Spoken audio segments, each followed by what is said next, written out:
வணக்கம், நான் உங்கள் அபிமான யோகாம்பால் சுந்தர். இன்றைக்கி என்ன பார்க்க போகிறோன்னா, இதுவும் குட்டீஸ்க்கு ரொம்ப ரொம்ப பிடிச்சிருக்கிற ஒரு சமாச்சாரம் தான்.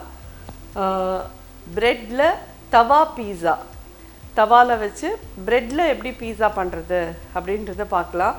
இது பீஸா பேஸ் வேணும், அது வேணும், இது வேணும், அதெல்லாம் எதுவுமே இல்லை. இது ரொம்ப ஈஸியாக எல்லாருக்கும் கிடைக்கக்கூடியது தான் ப்ரெட்டெல்லாம். இதை வச்சு எப்படி பீஸா பண்ணலான்னு பார்க்கலாம். ரொம்ப நல்லாயிருக்கும். எந்த விதத்துலேயும் டிஃப்ரென்ஸ் தெரியாது. நீங்கள் இது ஹாப்பியாக அவங்க குழந்தைகளுக்கு பண்ணி கொடுக்கலாம். இது ப்ரௌன் ப்ரெட்டு, ஒயிட் ப்ரெட்டு உங்கள் சௌகரியம். நீங்கள் எதில் பண்ணி கொடுக்கணும்னு நினைக்கிறீங்களோ அதில் பண்ணி கொடுக்கலாம். இப்போ எப்படி பண்ணுறதுன்னு பார்க்கலாம். இது பார்த்தீங்கன்னா எல்லோ கேப்சிகம்,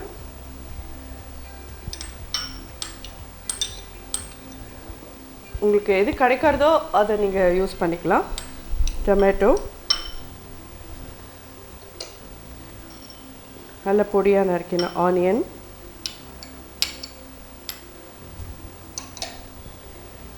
க்ரீன் கேப்சிகம்,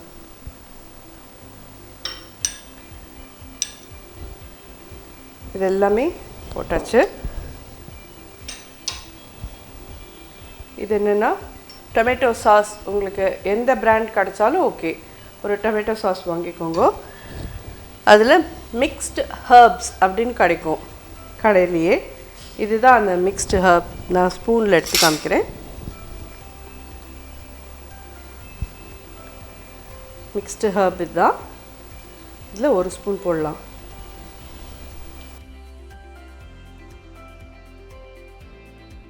இதை மிக்ஸ் பண்ணி ரெடியாக வச்சுருக்கோம்.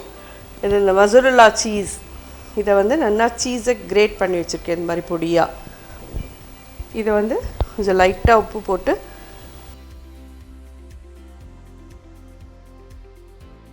அதில் மிக்ஸ் பண்ணி வச்சுட்டோம். இப்போ முன்னாடி இந்த மாதிரி ஒரு பேன் எடுத்துக்கோங்க. இதுதான் இல்லை, உங்களுக்கு தோசைக்கல் இருந்தால் கூட ஓகே.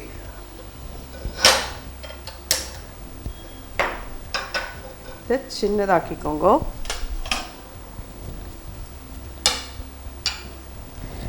ப்ரெட்டை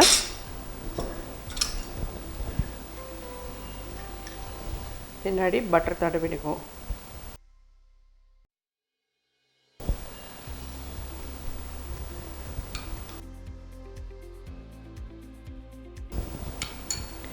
மேலே இந்த கரிகாயை அரேஞ்ச் பண்ணலாம். இந்த ப்ரெட்டை இப்போ தவாவில் வைக்கலாம். தவா அடுப்பை பார்த்தீங்கன்னா சின்னதாக தான் இருக்கணும்.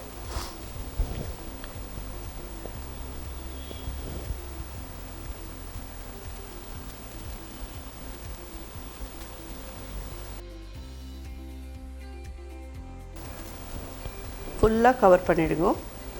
பண்ணிவிட்டு ஆரிகேனோன்னு ஒன்று கிடைக்கும். அதுதான் பீஸாவோட மெயின் வாசனை கொடுக்குறது. ஒரு சின்ன இது போட்டால் போதும். ரெட் சில்லி ஃப்ளேக்ஸ் குழந்தைகள் தாங்குவான்னா போடுங்க, இல்லை வேண்டாம் அப்படின்னா போடாதீங்க. இதோடையே மூடிடலாம். நம்ம பெரியவா சாப்பிட்றோன்னா ரெட் சில்லி ஃப்ளேக்ஸ் போடலாம்.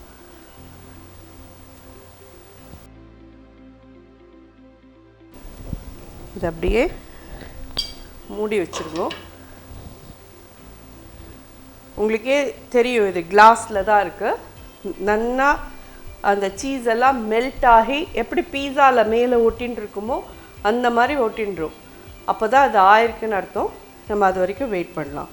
இப்போ பார்த்தேன்னா மேலே அந்த சூட்னால் இந்த கிளாஸ் ஃபுல்லாக வேத்துன்னு இருக்கு பாருங்க. உள்ள அந்த ஹீட்லேயே அது அழகாக மெல்ட் ஆகும். கீழே இருக்கிற ப்ரெட்டு பட்டர் தடவி இருக்கிறதுனால நல்ல கிறிஸ்பாக அது வாட்டி எடுக்கலாம். நம்ம இப்போ இதை பார்க்கலாம், வெயிட் பண்ணலாம்.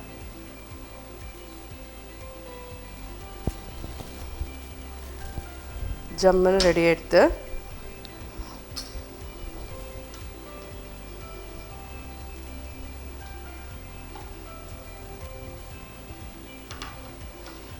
இப்படி போட்டு சீஸு இப்படி ஆயிருக்கு மெல்ட் ஆகி.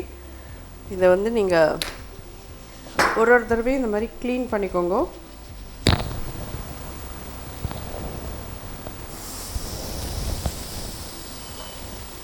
இருக்கட்டும். திருப்பி இதை மூடுறேன். இது கிட்டத்தட்ட வந்து ஒரு 5 to 7 மினிட்ஸ்க்கு மேலேயே ஆகுது. முன்னாடி பேன் கொஞ்சம் ஹீட் ஆயிருந்தால் தான் டக்குன்னு இது மாதிரி மெல்ட் ஆகும். நம்ம ப்ரெட்டை வச்சுட்டு அதுக்கப்புறமா அரேஞ்ச் பண்ணி எல்லாம் பண்ணினோன்னா அது சரியாக வராது. பாருங்க, இது ரெடி ஆகிடுது. நம்ம வைக்கிறச்சே அந்த சீஸோட இதெல்லாம் எப்படி இருந்தது, இப்போ எவ்வளோ அழகாக மெல்ட் ஆகிருக்கு பாருங்க. இதை பார்த்துட்டே இருந்தேனாலே உங்களுக்கே தெரிஞ்சிடும், ஓகே பீஸா ரெடி, மெல்ட் ஆகிடுது சீஸ் அப்படின்னு சொல்லிட்டு. இதில் அடிஷ்னலாக நீங்கள் வேணும்னா ஸ்வீட் கார்ன் ஆட் பண்ணிக்கலாம்.